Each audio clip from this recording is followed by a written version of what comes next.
Hi everyone! Season 29 is going to be unlike any other in Diablo 3 so far.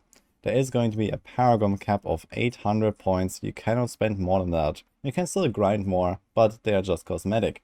And there will be solo self-found leaderboards where you cannot group up with people and cannot trade with other people. Now this is usually the way that most people play the game anyway. Is also me, for example. I like to play solo self-found. But the difference is that now you are actually competing against other people on a dedicated leaderboard where you know there are only solo players.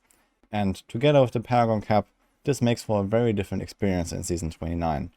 Now everything is on a much more even playing field where people don't grind thousands and thousands of paragons, where you can't benefit from group bounties, from group greater rifts to boost your gems, to unlock high greater rift tiers. You have to do everything by yourself. And this is going to really change the way that we approach the season and how you want to gear up and optimize your gameplay to be most efficient. And in this video, I'm going to show you exactly how. I hope you're enjoying this video so far, and before we continue, a quick word from today's sponsor, Immortal Rising. They have reached out to me lately and asked me to play their game. I checked it out and it actually has really good reviews and over 1 million downloads already. So I decided to try it out.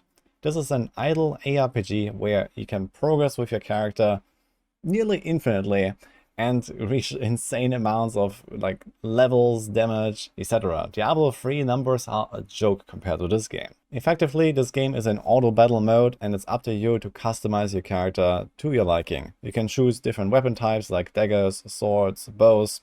You have different skills, passive abilities, and they can all be used either manually or automatically as you progress your character.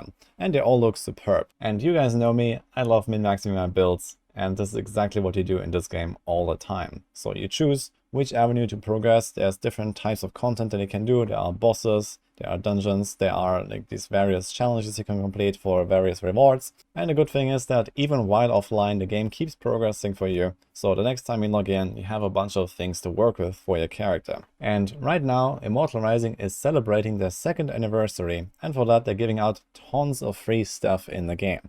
So if you want to try out the game for yourself, you can really kickstart your progression by downloading with the link in the description and logging in and claiming those anniversary rewards.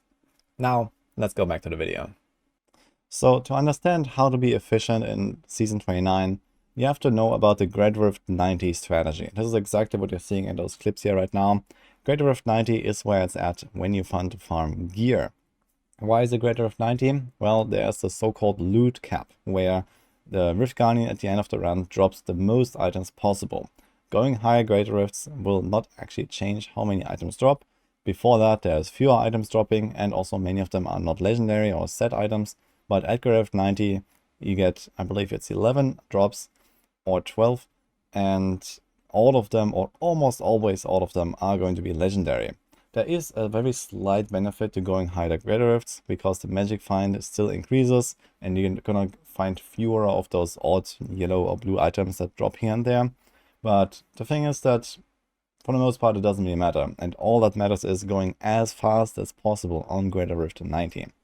Of course, if your build really doesn't care and you one-shot anything on a higher level anyway, without giving up any speed, you can also do that. But ultimately, there's not really a point. So the Greater Rift 90 strat is going to be what most people are going to like optimize around. You want to make a super fast, super sonic build, something like this Crusader here, and blast through those runs in like 1 minute, 90 seconds, or something like that. Luckily, there are many builds that can actually do something like that on a comparable level. Of course, some classes are a bit faster than others, but Greater Rift 90 is not exactly a challenge for any real endgame build these days. It's just a bit more than Torment 16, so it's not a very high threshold to reach. It's just about how fast can you be. And the thing is that because Paragon 800 is such a low cap, you don't really have to focus on farming experience at all. You can just start a season, get your Hades gift, and basically build your most efficient speed farming setup for 90s as soon as possible, and you get going with that. And this way you can maximize your blood shards per hour, you can maximize your loot per hour. If you do these runs and you complete something like around 30 Gerrits per hour or so, you get pretty much 400, even up to 500 Forgotten Souls per hour. and roughly 1 primal per hour on average. That's a lot of primals, and just a lot of loot in general. And of course, those Forgotten Souls can be used to reforge items in the cube. And since items are going to be a much bigger focus point in this season compared to any other season where you could just farm more paragons and you wanted to optimize for experience per hour instead of loot, well, that's just gonna give you a really fast progression. Of course, I'm going to have some guides ready for you for different builds for all of the classes, so I'm in the process of making a lot of build guides and updating stuff on Maxwell, so stay tuned for that. But bottom line is, you want to go as fast as possible, and then of course you want to use those Forgotten Souls that you're gathering. And the good news is, there is the Visions of Enmity mechanic, the new season mechanic that actually allows you to do that. So in Season 29 you can find those portals when you venture out in adventure mode. So you just go around the zones and you start defeating enemies, and then these portals pop up, the Visions of Enmity. And they are effectively like some mini dungeons, some mini levels that you can see here, where there can be various types of enemies. There can be only elites, only Rift Guardians, just a bunch of enemies. And as you go deeper and deeper through those portals, you get more and more loot. And apparently they have a higher chance to drop as ancients as well. So this can be a really effective way of gearing up as well. And the good part is, at the end of the run, depending on how many portals you got, it just might be like 2 portals, it might be 10 portals. But ultimately, you are going to find the Goblin. And the Goblin marks the end of the run, and when you defeat that, it will spawn the final reward chest. And in that, there are 40 of each bounty mats from all acts. So this is almost like 2 full T16 bounty runs just from doing one of those season mechanic runs. And it's going to be significantly faster, especially as a solo player. It doesn't really take that long to find those portals for the visions. So maybe it takes like a minute or 2, maybe 3, and you run through them. And with a fast build, you can probably complete them in a minute or 2 as well. So most people will definitely not complete like 2 bounty runs in like 4 minutes or something like that. So like this, you can actually go and easily spend all of those Forgotten Souls that you found and reforge your items, because the Forgotten Souls are usually the bottleneck if you're trying to use that feature a lot. So besides just blasting through those greater with 90 speed runs as fast as possible, you also probably want to do this season mechanic here a bit, at least until you have enough bounty materials to spend all your Forgotten Souls that you get from blasting.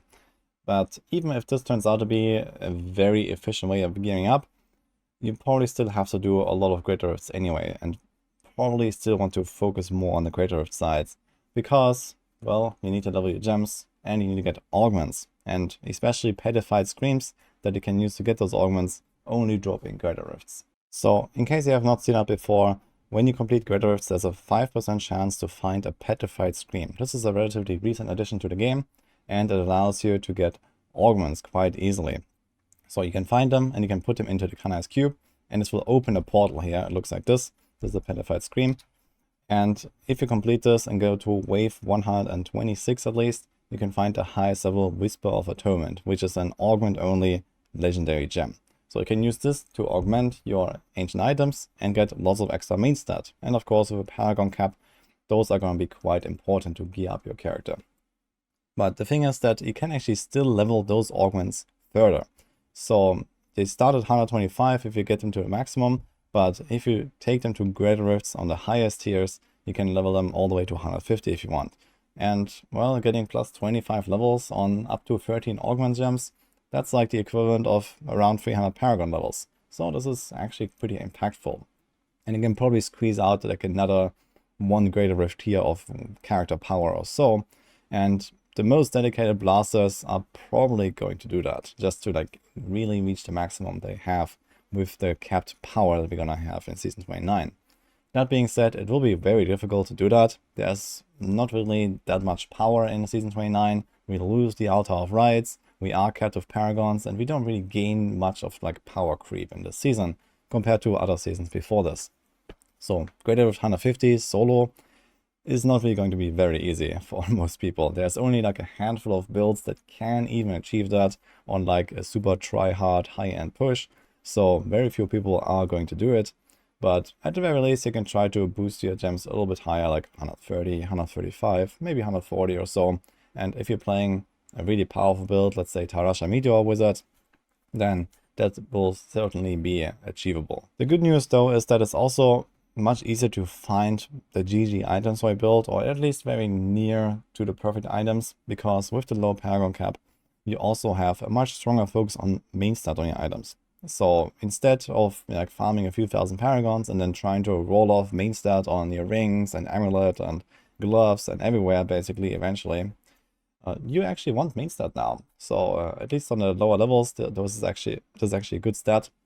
And on top of this, many builds are going to run the Guardian set that synergizes with having main stat on your items. So you actually want to keep main stat on your gloves. Potentially even having it on a ring is not even so bad for some builds. And even on the amulet, you could think about keeping main stat, or at the very least, not really trying too hard to go for like this, you know, GG combo with crit chance, crit damage, and elemental damage. It may be something like intelligence, crit damage, and elemental damage is also fine. Especially now that with the paragon cap, there is also a change to the paragon system where I can assign more points into one stat than the other. So in case your crit chance is really lacking, you can actually put more than usual. You can put up to 200 points into critical strike chance to get up to 20% crit. So you can actually make up a little bit for like the stats that are lacking. And that also sums it up pretty much. I think Season 29 is going to be amazing. It's a very different experience from what we are used to in Diablo 3. And at least with this, I hope I could give you some pointers about how to be effective, like what to focus on with your character in Season 29. Let me know what you're going to do. Let me know how you feel about the season. Personally, I'm quite excited for it. I think it's going to be very fun to try to compete and just see how the meta shifts, how people will approach the season, and how the leaderboards will look like. At least for me, I want to like min-max a few characters, try to push them to the maximum, and see what we can do. And that's it for this video. I wish you good luck. Stay tuned for a lot more guides, and see you guys next time.